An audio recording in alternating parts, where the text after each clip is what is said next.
يا أيها الذين آمنوا أطيعوا الله وأطيعوا الرسول ولا تبطلوا أعمالكم. الله تعالى في محكم تنزيله. أعوذ بالله من الشيطان الرجيم من همزه ونفخه ونفسه. يا بني آدم قد أنزلنا عليكم لباسا يواري سواتكم وريشا ولباس التقوى ذلك خير. وقالت عائشة رضي الله عنها قالت قال رسول الله صلى الله عليه وسلم إنكم تحشرون يوم القيامة حفاة عراة غرلا.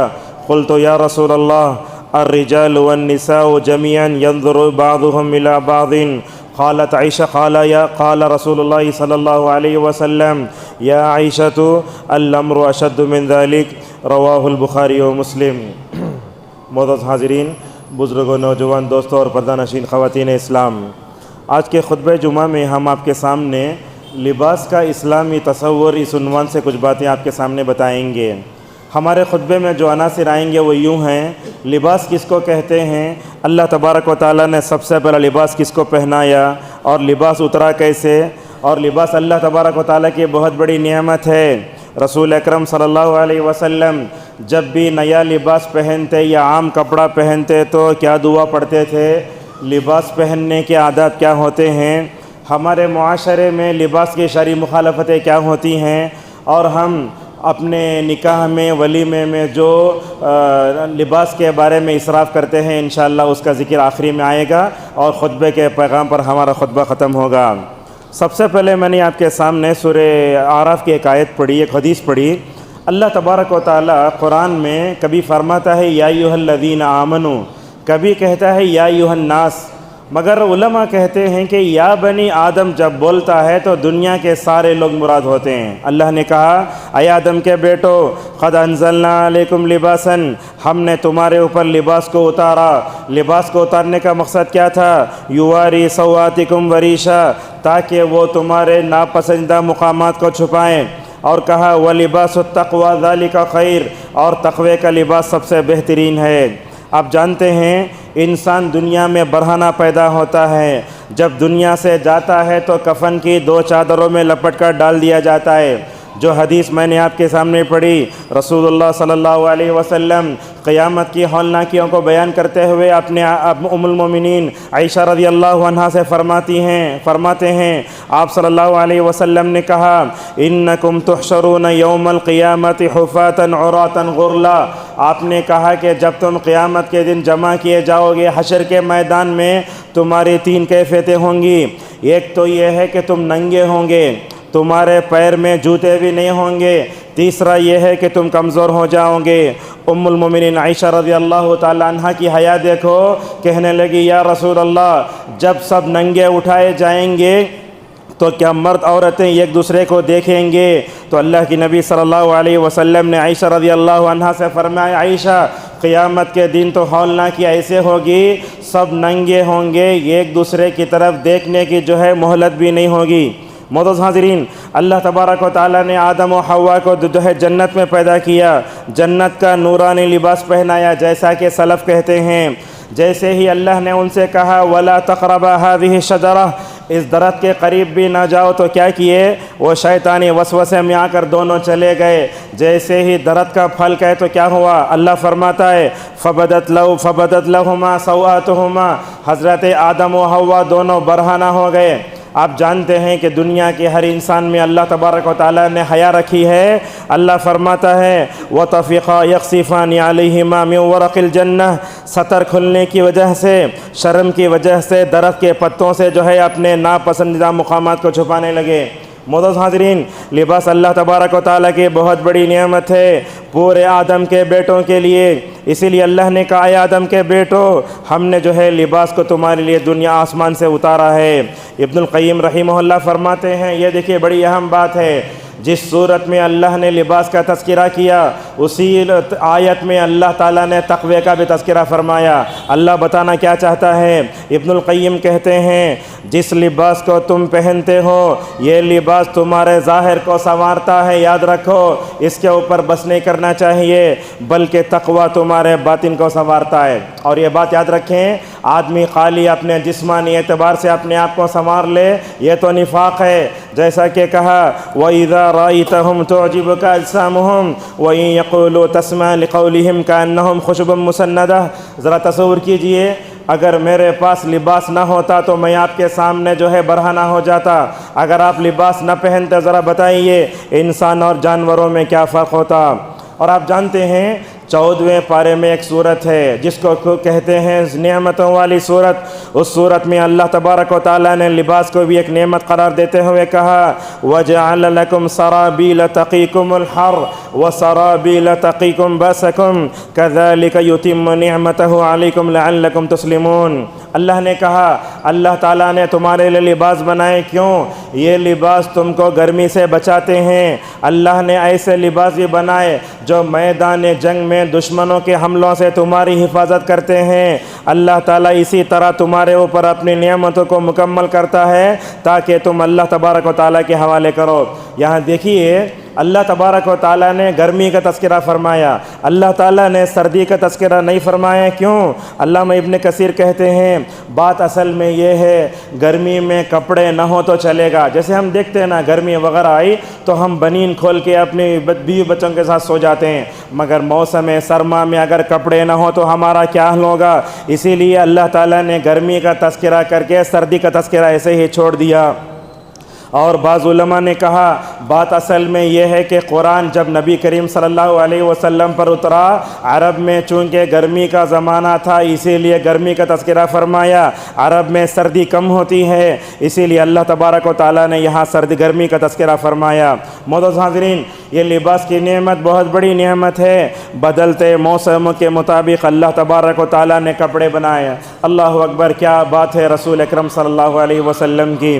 اللہ کے نبی تو ہمارے لیے اسوہ ہے نا، جیسا کہ کہا لَقَدْ كَانَ لَكُمْ فِي رَسُولِ اللَّهِ أُسْوَةٌ حَسَنَةٌ۔ اللہ کے نبی جب بھی لباس ملتا چاہے نیا ہو پرانا ہو جب بھی اپنے بدن پر جو ہے پہنتے اللہ تبارک و تعالیٰ کا شکریہ ادا کرتے۔ صحیح ابو داؤد میں روایت ہے، ابو خدری رضی اللہ عنہ کہتے ہیں اللہ کے نبی صلی اللہ علیہ وسلم جب بھی نیا کپڑا پہنتے اللہ تبارک و تعالیٰ کے الفاظ میں شکر ادا کرتے۔ میں سمجھتا ہوں ہم مسلمان بھی اس بارے میں بہت پیچھے ہیں، جب بھی نیا کپڑا پہنتے ہیں تو ہمیں فخر آتا ہے، غرور آتا ہے، بولتے کپڑا لیے تو ایسا پہننا، لوگاں پوچھتے رہنا، حالانکہ یہ غلط ہے۔ اللہ کے نبی صلی اللہ علیہ وسلم کیا دعا پڑھتے تھے؟ اللہم لک الحمد انت کسوتنیہ اسألک من خیرہ وخیر ما صنع لہ واعوذ بک من شرہ وشر ما صنع لہ۔ ابو داؤد میں ہے، علامہ البانی رحمہ اللہ نے حدیث کو صحیح قرار دیا۔ کیا الفاظ ہیں دیکھو، اے اللہ تیری تعریف ہے، تو نے مجھے کپڑے پہنائے، اے اللہ میں تجھ سے سوال کرتا ہوں ان کپڑوں میں جو خیر ہے اور جس مقصد کے لیے اس کپڑے کو بنایا گیا ہے، اے اللہ اس کپڑے میں جو شر ہے اس سے تمہیں بچا لے۔ معزز حاضرین، یہ تو نئے کپڑے پہننے کی دعا ہوئی، بلکہ جب بھی ہم کپڑا پہنے یہ دعا بھی پڑھ سکتے ہیں۔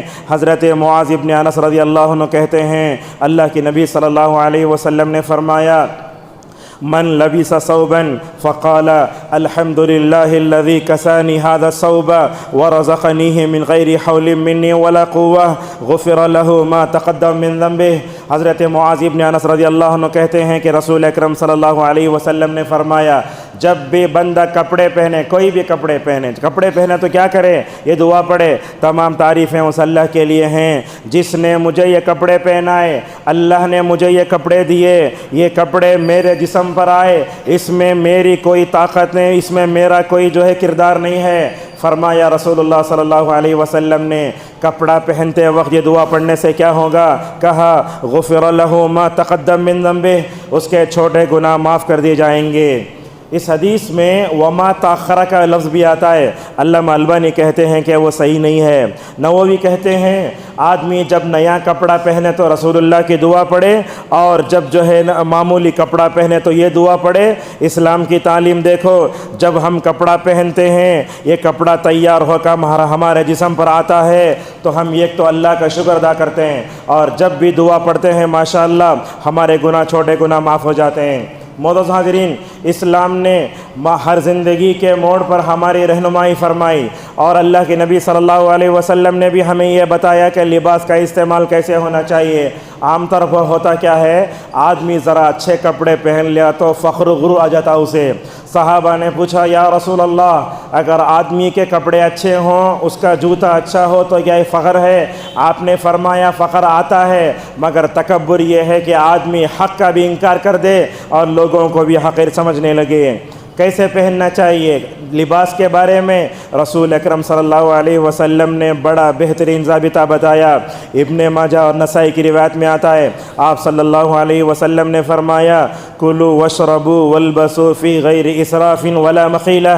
آپ نے کہا کھاؤ پیو پہنو، مگر دو باتوں کا خیال رکھو، اس میں اسراف بھی نہ کرو اور کبھی تکبر بھی نہیں آنا چاہیے۔ اللہ تبارک و تعالیٰ نے بھی حضرت داؤد علیہ السلام کو ماشاءاللہ لباس بنانے کا فن سکھایا تھا۔ وہ کیا کرتے تھے؟ لوہے سے، کپڑوں سے ماشاءاللہ جنگی لباس بناتے تھے۔ اللہ نے کہا وَعَلَّمْنَاهُ صَنْعَةَ لَبُوسٍ لَكُمْ لِتُحْصِنَكُمْ مِنْ بَأْسِكُمْ فَهَلْ أَنْتُمْ شَاكِرُونَ۔ اللہ نے کہا ہم نے ان کو جنگی لباس بنانے کا طریقہ بھی سکھایا تھا تاکہ وہ پہن کر جنگوں میں دشمنوں کے حملوں سے محفوظ رہ سکیں۔ اس آیت کے آخر میں اللہ فرماتا ہے اے داؤد، ہم نے تم کو لباس بننے کا، جنگی لباس سینے کا ہمیں تمہیں طریقہ سکھایا، لہٰذا اس بات پر تمہیں مکمل طور پر اللہ کا شکر ادا کرنا چاہیے۔ معزز حاضرین، سوال یہ پیدا ہوتا ہے کہ اللہ کے نبی صلی اللہ علیہ وسلم لباس کیسے پہنتے تھے؟ اگر یہ جاننا چاہتے ہیں ابن القیم رحمہ اللہ کی زاد المعاد کتاب کھولیے، اس آیت میں ماشاءاللہ رسول اللہ صلی اللہ علیہ وسلم کیا کیا پہنتے، کیسے کیسے کلر کے کپڑے پہنتے، میں آپ کے سامنے بتاتا ہوں۔ چنانچہ ابن القیم رحمہ اللہ نے کہا، عمر ابن حریث رضی اللہ عنہ فرماتے ہیں ایک مرتبہ میں نے رسول اللہ صلی اللہ علیہ وسلم کو ممبر پر دیکھا، آپ ماشاءاللہ جو ہے ایک کالا امامہ باندھے ہوئے ہیں، اور اللہ کے نبی بھی ایسے تھے، اگر کوئی صحابی بولتا یا رسول اللہ آپ کا لباس مجھے بڑا پسند آتا ہے تو اللہ کے نبی نکال کے دے دیتے تھے۔ ایک مرتبہ رسول اکرم صلی اللہ علیہ وسلم سرخ کپڑا ساتھ میں دوسرا رنگ ملا ہوا تھا، بیٹھ کر جو ہے خطبہ دے رہے ہیں، کھڑے ہو کر خطبہ دے رہے ہیں۔ خطبے کے بعد ایک صحابی نے آ کر کہا یا رسول اللہ آپ کا کپڑا بڑا اچھا لگتا ہے، جب میں آپ کو سرخ لباس میں دیکھتا ہوں تو ماشاءاللہ آپ بڑے اچھے لگتے ہیں، اور کیوں نہ ہو اللہ کے نبی صلی اللہ علیہ وسلم تو 14ویں رات کے چاند سے بھی زیادہ خوبصورت رکھتے تھے۔ خطبے سے فارغ ہونے کے بعد رسول اکرم صلی اللہ علیہ وسلم نے وہ جوڑا پوچھنے والے صحابی کو بھی دے دیا۔ جابر رضی اللہ عنہ کہتے ہیں اللہ کے نبی صلی اللہ علیہ وسلم جب مکے میں داخل ہوئے، آپ صلی اللہ علیہ وسلم کے سر پر جو ہے کالی پگڑی بندھی ہوئی تھی۔ اللہ کے نبی نے بھی قمیص کا استعمال کیا۔ اللہ کے نبی صلی اللہ علیہ وسلم کو قمیص بہت پسند تھی۔ اللہ کے نبی صلی اللہ علیہ وسلم نے ازار کا بھی استعمال کیا، آپ چادر بھی پہنتے تھے۔ اللہ کے نبی صلی اللہ علیہ وسلم جو کپڑے پہنتے وہ دو طرح کے ہوتے تھے، ایک پلین ہوتے تھے اور بعض میں چیکس جیسے ہوتے تھے، اس میں دھاری چادر بھی مکمل طور پر ہوا کرتی تھی۔ آپ کی چادر سبز بھی تھی۔ آپ صلی اللہ علیہ وسلم کبھی لمبی آستین پہنتے نہیں تھے۔ عموماً ہم کیا سمجھتے ہیں، جب ہمارا کپڑا ٹخنے کے نیچے آیا تو اسے اسبال سمجھتے ہیں۔ علماء کہتے ہیں لمبی آستین رکھ کے کپڑا پہننا یہ بھی اسبال میں آتا ہے، لہٰذا بھی یہ بھی اسراف ہے۔ رسول صلی اللہ علیہ وسلم کو صفا سفید لباس یہ بہت پسند تھا۔ آپ جانتے ہیں کوئی بھی کلر کے کپڑے پہن لو، مگر سفید کپڑے پہننے سے انسان کے چہرے پر جو خوبصورتی آتی ہے وہ دوسری خوبصورتی میں نہیں آتی۔ اسی لیے دیکھیں گے نیک لوگوں کو جب نہلا کر کفن پہنایا جاتا ہے، ایک تو سفید کفن کی دو چادریں اور ساتھ میں نورانی چہرہ مل کر ماشاءاللہ بولتے ہیں کیا انہوں نوشوں طرح نظر آ رہے ہیں۔ اسی لیے اللہ کے نبی صلی اللہ علیہ وسلم نے فرمایا دیکھو سفید کپڑا بڑا بہترین ہے، وہی پہنو اور اسی میں اپنے مردوں کو بھی جو ہے کفن دو۔ اللہ کے نبی صلی اللہ علیہ وسلم کا لباس کیسے تھا؟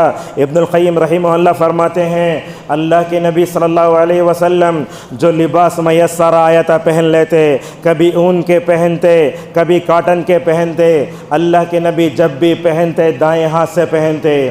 ہم لوگوں کو دیکھتے ہیں شرٹ پہننے کا طریقہ کیا، جبہ پہننے کا طریقہ کیا، اتارنے کا طریقہ کیا لوگ نہیں جانتے، لہٰذا رسول اللہ صلی اللہ علیہ وسلم دائیں طریقے سے دائیں طرف سے پہنتے تھے۔ آپ کو یمن کی چادر بڑی پسند تھی، آپ نے اپنے زندگی میں لباس کے بارے میں نہ اسراف کیا۔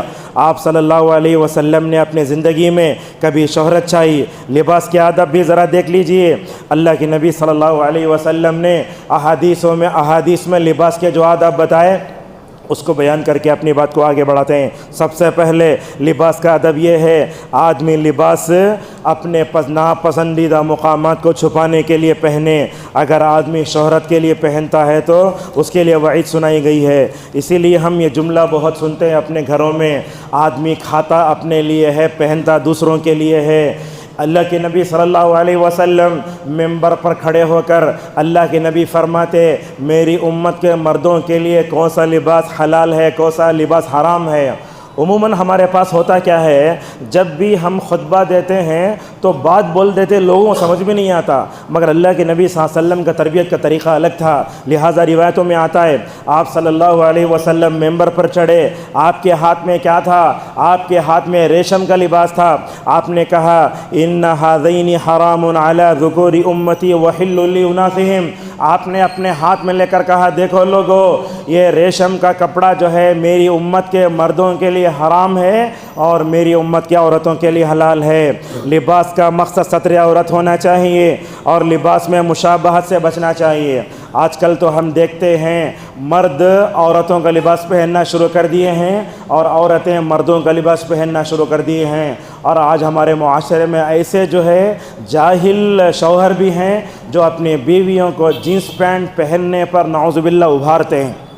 دیکھیے لباس میں مشابہت اختیار کرنے والوں کو رسول اکرم صلی اللہ علیہ وسلم نے کیا فرمایا؟ آپ نے کہا اللہ تبارک و تعالیٰ لعنت کرے اس مرد پر جو عورتوں کا لباس اختیار کرتا ہے، اس عورت پر جو ہے لعنت ہے جو مردوں کا لباس اختیار کرتا ہے۔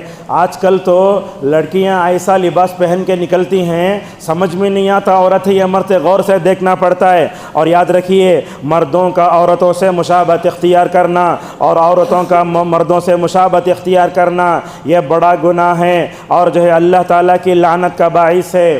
اور آپ صلی اللہ علیہ وسلم نے اپنی امت کو ریشمی اور زرد رنگ کے کپڑے پہننے سے بھی آپ نے منع فرمایا۔ آپ دیکھتے ہوں گے جین مذہب کے جو پجاری ہوتے ہیں وہ ایک خاص کپڑا پہنتے ہیں، آپ صلی اللہ علیہ وسلم نے فرمایا ایسے کپڑے نہیں پہننا چاہیے۔ اس کی علت بیان کرتے ہوئے کہتے ہیں جاہلیت میں کاہن اور جو ہے غیب کا دعویٰ کرنے والے ویسے پہنتے تھے، جب کپڑا پہنتے ہیں تو دائیں طریقے سے پہننا چاہیے۔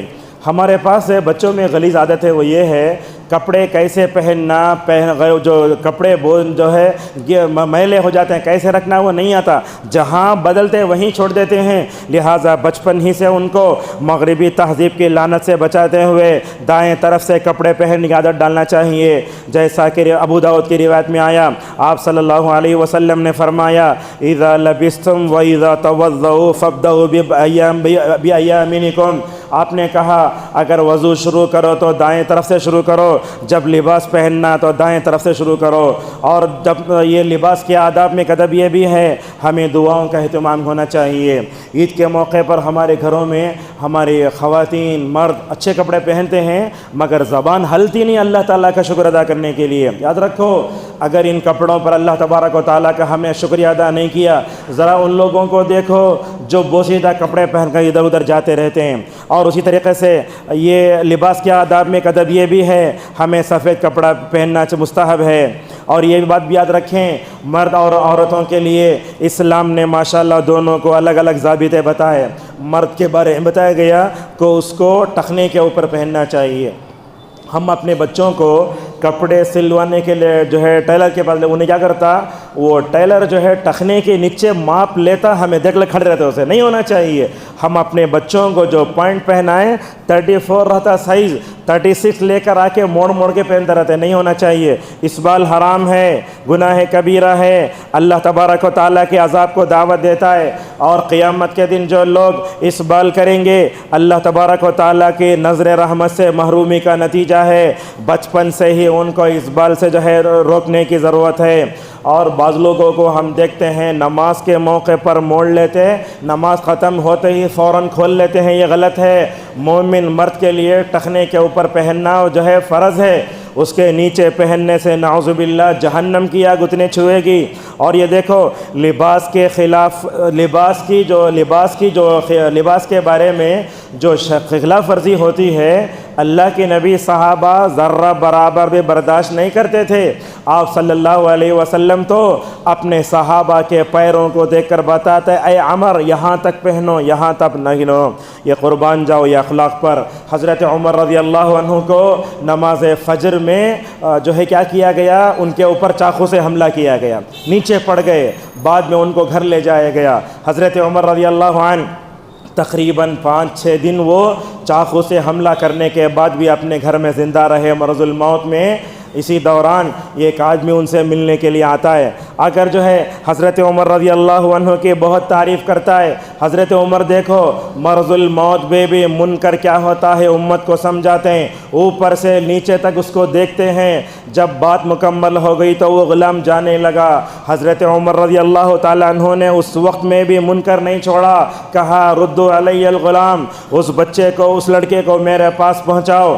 جب وہ لڑکا آیا اس کی جو ہے ازار ٹخنے کے نیچے تھی, اس موقع پر بھی حضرت عمر رضی اللہ تعالیٰ عنہ نے فرمایا یا غلام ارفع ثوبک فإنہ انقی واتقی. کہا دیکھو اے لڑکے اپنے کپڑے کو ہمیشہ ٹخنے کے اوپر رکھو, اس کے 2 فائدے ہیں. ایک فائدہ تو یہ ہوگا کہ تمہارے کپڑے ٹھیک رہیں گے, دوسرا فائدہ یہ ہوگا کہ تمہارے دلوں میں تقوی پیدا ہوگا. اس واقعے کے بارے میں علامہ ابن حجر رحمہ اللہ کہتے ہیں عمر رضی اللہ عنہ مرض الموت میں بھی ماشاءاللہ امت کی کیسے اصلاح کرتے ہیں. اس واقعے کی روشنی میں ہم یہ کہہ سکتے ہیں جو ٹخنے کے اوپر پہنتا ہے اس کے دل میں تقوی ہے, جو ٹخنے کے نیچے پہنتا ہے اس کے دل میں تقوی نہیں ہے. علامہ البانی رحمہ اللہ کہتے ہیں ٹخنوں سے نیچے کپڑوں کو لٹکانا حرام ہے, اور یہ کوئی اگر تکبر سے لٹکاتا ہے تو اور خطرناک ہے. معزز حاضرین, آج دیکھتے ہیں ہمارے سلفیوں میں اور غیر سلفیوں میں ایسے کچھ گمراہ فرقے اور جماعتیں پیدا ہو گئی ہیں جو ٹخنے کے نیچے کپڑے پہننے کو معمولی سا گناہ سمجھتے ہیں, اور ان لوگوں کے پاس پتہ نہیں کیا کیا دلائل ہے. ابو بکر صدیق پہنے نا, ابو بکر صدیق رضی اللہ عنہ کی کمر ڈھیلی تھی, جب بھی اوپر اٹھاتے تو نیچے ہو جاتا. کیا ان لوگوں کو ابو بکر کا ایمان نظر نہیں آتا, ابو بکر کے کپڑے نظر آتے ہیں؟ لہذا نہیں ہونا چاہیے. لہذا جیسے میں نے کہا اسبال جو ہوتا ہے صرف وہ شرعی میں نہیں ہوتا, لہذا لمبے لمبے آستین رکھ کر سینہ یہ بھی اسبال میں آتا ہے جیسا کہ صحیح الجامع میں روایت ہے. اسی طریقے سے لباس کے آداب میں آدمی کو لباس جو ہے ستر عورت کے لیے پہننا چاہیے. میں سمجھتا ہوں آج بہت کم لوگ ایسے ہیں جو شہرت کے لیے لباس نہ پہنتے ہوں, بلکہ میں سمجھتا ہوں پوری آبادی میں 90% لوگ نعوذ باللہ وہ شہرت کے لباس پہنتے ہیں. کیا وعید سنائی رسول اللہ صلی اللہ علیہ وسلم نے. ابن عمر رضی اللہ عنہما فرماتے ہیں اللہ کے نبی صلی اللہ علیہ وسلم نے فرمایا من لبس ثوب شہرت البسہ اللہ یوم القیامت ثوبا مثلہ وفی روایت لابو داود ثوب ذلہ.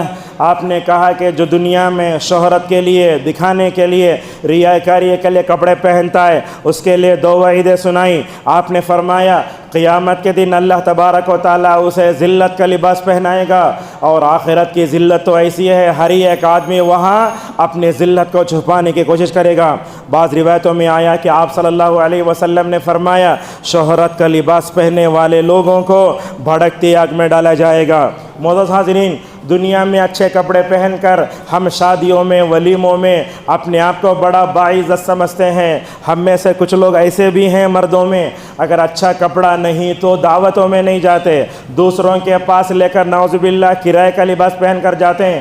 ہماری کچھ خواتین بھی ایسی ہیں جب شادیوں میں جاتی ہیں ان کے پاس نکلس نہیں ہے، ان کے پاس جو ہے وہ انگوٹھیاں نہیں ہیں، اپنے بہن کا نکلس پہن کے نعوذ باللہ جاتی ہیں، جھوٹی چیز نہیں ہونا چاہیے۔ اور یہاں خواتین بھی ہیں، عورت کے لباس کو جو ہے اسلام نے مکمل طور پر ساتر قرار دیا۔ ترمذی کی روایت میں آپ صلی اللہ علیہ وسلم نے فرمایا المرأۃ کلھا عورہ، آپ نے کہا کہ عورت چھپانے کی چیز ہے۔ آپ جانتے ہیں آج مرد عورتوں کا لباس پہن رہے ہیں، آج عورتیں مردوں کا لباس پہن رہے ہیں، مردوں کا لباس لمبے سے لمبا ہوتا جا رہا ہے اور عورتوں کا لباس شارٹ سے شارٹ ہوتا جا رہا ہے۔ یہ کالجوں میں، یہ یونیورسٹیوں میں، یہ فلموں میں اور سیریل نے ہماری عورتوں کے لباس کو بہت جو ہے مکمل طور پر غارت کر دیا ہے۔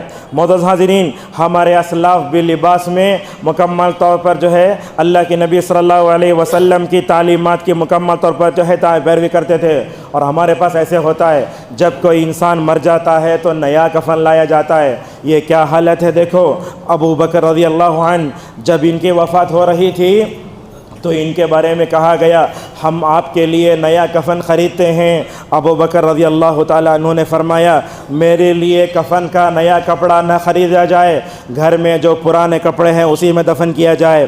حضرت مصعب بن عمر رضی اللہ عنہ اسلام لانے سے پہلے بڑی ٹھاٹ باٹ کی زندگی تھی، جہاں سے گزرتے بولتے مصعب یہاں سے گزرائے۔ جب اسلام کو اپنے گلے سے لگایا، غزوہ احد میں ان کا انتقال ہوا تو ایسی سیدھی سادھی زندگی تھی۔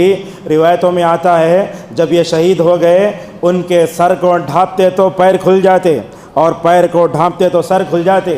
رسول اکرم صلی اللہ علیہ وسلم نے حضرت مصعب بن عمر رضی اللہ عنہ کی یہ حالت دیکھی۔ اللہ کے نبی نے دیکھا سر ڈھانپ رہے ہیں پیر کھل جا رہا، پیر ڈھانپ رہے ہیں سر کھل جا رہا۔ آپ صلی اللہ علیہ وسلم کی آنکھوں میں آنسو آ گئے۔ آپ نے کہا ایسا کرو مصعب کے سر کو ڈھانپ کر وہ پیر کی جگہ گھاس ڈال کر مکمل طور پر کر دو۔ اور حضرت عمر رضی اللہ عنہ بھی اتنے خلیفہ تھے۔ ہمارے پاس دیکھتے ہیں ہائی فائی قسم کے لوگ، سیاست دان، بڑے بڑے رائل فیملی میں رہنے والے لوگ لباس کے بارے میں اتنا نعوذ باللہ اسراف کرتے ہیں۔ اور ہماری خواتین کو بھی اس لیے جو ہے لباس کے بارے میں بڑی مستی ہے۔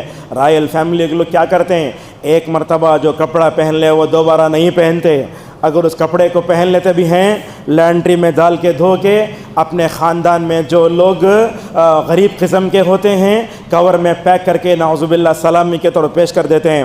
عمر رضی اللہ عنہ جب خلیفہ بنے ان کے جو لباس تھا تقریباً 14 سے 20 تک وہ کانٹے لگے ہوئے تھے۔ عمر ابن عبدالعزیز رحمہ اللہ کا بھی حال یہی تھا۔ اور آج بھی دیکھتے ہیں مساجد میں رہنے والے ائمہ اور مؤذن کا بہت برا حال ہے۔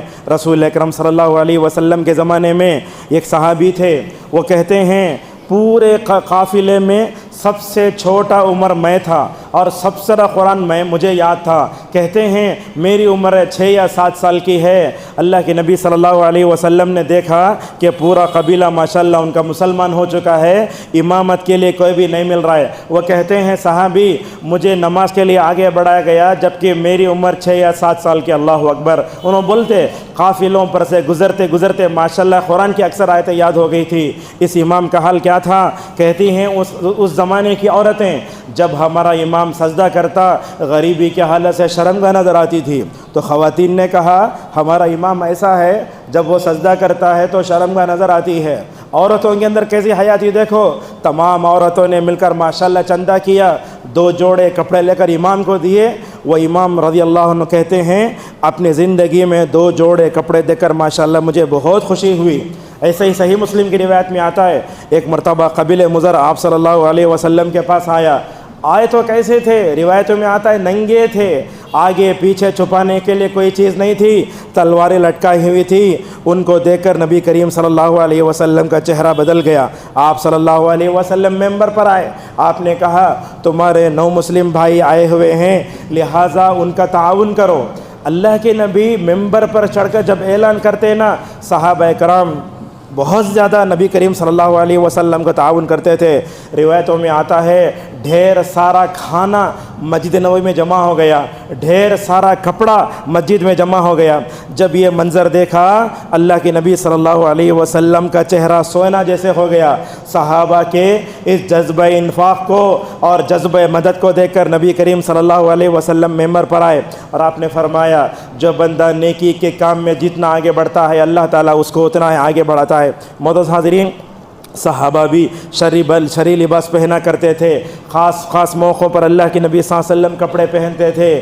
جمعہ کے موقع پر آپ نے دیکھا کچھ لیبر لوگ میلے کپڑے پہن کے مسجد میں آ گئے۔ سیرت کی روایتوں میں آتا ہے کہ لیبر جب میلے کپڑے جیسے کلینر وغیرہ ہوتا نا وہ کپڑے پہن کے آ گئے۔ آپ نے اس موقع پر فرمایا یہ کام کرنے کے کپڑے الگ ہیں، لہٰذا دوسرے کپڑے پہن کر آنا چاہیے۔ بعض لوگوں کو ہم دیکھتے ہیں جمعرات کی شام میں کپڑے بدل لیتے، وہ کپڑے میلے کچیلے ہو جاتے، ایسے ہی آ جاتے ہیں۔ اللہ کے نبی صلی اللہ علیہ وسلم عید کے موقع پر بھی ماشاءاللہ اچھے کپڑے پہنتے تھے۔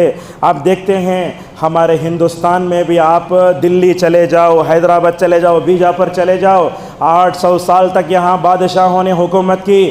ان بادشاہوں میں ایک دو کے علاوہ سب کے اندر عیاشی تھی۔ آج ہم دلی جاتے ہیں، حیدرآباد جاتے ہیں، بیجاپور جاتے ہیں، میوزیم میں جا کر ہمارے یہ جو ملوک تھے، جو بادشاہ تھے، جو نواب تھے، ان کے کپڑوں کی مستی دیکھتے ہیں، حالانکہ ایسا اسراف ان کو نہیں کرنا چاہیے تھا۔ معزز حاضرین، 5 منٹ میں اپنی گفتگو سمیٹ لیتے ہیں۔ ہمارے پاس لباس کی شرعی مخالفتیں کیا کیا ہوتی ہیں وہ بھی دیکھ لیجئے۔ ہمارے پاس بچوں میں لباس میں تساہل بہت ہوتا ہے، بچے جو پوچھتے ہیں وہ لے کے ہم دے دیتے ہیں۔ اور کپڑوں کے تعلق سے ایک بات میں آپ کو بتاتا ہوں، فلموں میں سیریل میں جیسے کپڑے آتے، آج نوجوان لڑکے لڑکیاں ویسا لباس پہننے کی نعوذ باللہ کوشش کرتے ہیں۔ اور اسی طریقے سے ہماری خواتین بھی اپنے بچوں کو ایسا لباس پہناتی ہیں اوپر کا یہ حصہ پورا نظر آتا ہے۔ عرب میں تو ہم نے دیکھا 2 سال کی بچی کو برقع پہنا کر حرم میں لاتے ہیں، لہٰذا بچپن ہی سے اگر عورتیں اپنے بچیوں کے لیے لباس میں اگر حیا کو اپنائیں، میں سمجھتا ہوں آگے چل کر ماشاءاللہ وہ شرعی لباس کا انتخاب کر سکتی ہیں۔ نکاح میں ولیمے میں بہت اسراف ہوتا ہے۔ ہمارے پاس دولہا جب نکاح پڑھنے کے لیے آتا ہے تو الگ کپڑے، پہلی رات میں جاتا ہے تو الگ کپڑے، ولیمے کے لیے الگ کپڑے، جب اس کے بعد رخصتی ہو تو الگ کپڑے۔ یہ کیا ہے؟ یہ غلط ہے۔ یہ اس طرح کی جو ہے ہمیں اسراف نہیں کرنا چاہیے۔ اور خواتین بھی بہت اسراف کرتی ہیں، ہمارے پاس اتنا اسراف کرتی ہیں، کبھی کبھی تو ایسے ہوتا ہے وہ لباس اچھا لا کر نہیں دیے اسی لیے خلا لے کر چلے گئے، لباس اچھا لا کر نہیں دے اسی لیے نعوذ باللہ کیا ہوتا ہے ہمارے گھروں میں لڑائیاں ہوتی ہیں۔ عورتوں کو بھی لباس کے بارے میں قناعت پسندی اختیار کرنا چاہیے۔ مالدار گھروں میں بہت کپڑے ضائع ہوتے ہیں، عید کے موقع پر بھی اور جمعہ کے موقع پر بھی ہم پرانے کپڑے پہن کے آ جاتے ہیں، اور دشمنوں نے جو کپڑے بنائے ان کو لے کر ایسے ہی نہیں پہننا چاہیے، اس میں دیکھنا چاہیے یہ شرعی لباس ہے یا نہیں ہے۔ اسی طریقے سے خواتین بھی لباس اور برقع پہنتی ہیں تو اس میں بھی سیدھا سادہ ہونا چاہیے۔ ایسے بھڑکیلے برقعے ہماری خواتین پہنتی ہیں، 4 عورتوں میں گئی تو سب کو نعوذ باللہ دیکھتے رہتے ہیں۔ باریک چست لباس نہیں پہننا چاہیے۔ آپ صلی اللہ علیہ وسلم نے تو ان عورتوں پر لعنت فرمائی جو چست لباس باریک لباس پہنتے ہیں۔ آپ نے کہا کچھ خواتین ایسی ہیں کپڑا پہن کر بھی ننگی ہیں، ان پر لعنت ہے اور ایسے لوگ جہنم میں جائیں گے۔ ایک روایت آتی ہے عائشہ رضی اللہ تعالیٰ عنہ پر کچھ عورتیں داخل ہوئیں، ان کے جو ہے جسم پر معمولی کپڑے تھے، ان کو دیکھ کر حضرت عائشہ رضی اللہ تعالیٰ عنہ نے فرمایا اگر تم ایمان والی ہو تو تمہارا کپڑا ایسا نہیں ہونا چاہیے، اور مغرب کے آزادانہ لباس کو ہم ایسے ہی برداشت نہیں کر لینا چاہیے، اور لباس جو ہے صحیح ہو اجتناب کریں اور دعا کا اہتمام کریں۔ آخری چیز ہے، یاد رکھو سردی کے دن ہیں، سردی کے دن گزر رہے ہیں، ایسے موقع پر ہمارے جو غریب بھائی ہیں ان کی بھی تکلیف کا ہمیں احساس ہونا چاہیے۔ حضرت عمر رضی اللہ عنہ مدینے میں تھے، آپ کو معلوم ہوا ملک شام میں لوگ سردی سے ٹھٹر رہے ہیں، کپڑے لے کر ماشاءاللہ گئے اور اپنی خلافت میں جا کر ملک شام میں کپڑے بانٹ کر آئے۔ جو امیر ہیں ان کو چاہیے کہ غربا کا سردی میں مکمل طور پر خیال کریں۔ خطبے کو یہی روکتے ہیں، کہنا یہ ہے اللہ تبارک و تعالیٰ کی ہمارے اوپر بہت بڑی نعمتیں ہیں، ان نعمتوں میں لباس کی نعمت بھی ہے۔ ہم کو لباس پہن کر اترانا نہیں چاہیے، ہم کو لباس پہن کر اللہ تبارک و تعالیٰ کا شکریہ ادا کرنا چاہیے۔ اللہ تبارک و تعالیٰ سے ہماری دعا ہے اللہ تعالیٰ ہم سب کو ہر نعمت پر شکر گزار بندے بننے کی توفیق عطا فرمائے۔ اللہ تعالیٰ ہم سب کو لباس کی اس نعمت پر اللہ کا شکر ادا کرنے اور لباس پہنتے وقت اللہ کی نبی صلی اللہ علیہ وسلم سے جو دعائیں ثابت ہیں ان دعاؤں کا اہتمام کرنے کے اللہ تعالیٰ ہم سب کو توفیق عطا فرمائے۔ آج کے خطبے میں لباس کے آداب کے بارے میں جو باتیں میں نے کہیں اللہ تعالیٰ سب سے پہلے مجھے اور آپ تمام لوگوں کو اس پر عمل کرنے توفیق عطا فرمائے۔ اللہ تعالیٰ ہم سب کو لباس کے جو شرعی اصول ہیں ان کو اپنانے توفیق عطا فرمائے۔ لباس کے مغربی تصور سے اللہ ہماری حفاظت فرمائے۔ اللہ تعالیٰ ہماری خواتین کی، ہمارے بچے بچیوں کی دینی تربیت کرنے کی ہم سب کو توفیق عطا فرمائے۔ اللہ تعالیٰ ہم سب کو لباس کے جو ہے شر سے بچائے۔ اللہ تعالیٰ لباس کی فتنے سے ہماری حفاظت فرمائے۔ اللہ تعالیٰ ہم سب کو یہ فلمی اور سیریل میں آنے والے جتنے غلط نمونے ہیں اور جس میں غلط کپڑے ہیں اللہ تعالیٰ ان تمام سے ہماری حفاظت فرمائے۔ آمین۔ وآخر دعوانا الحمد للہ رب العالمین۔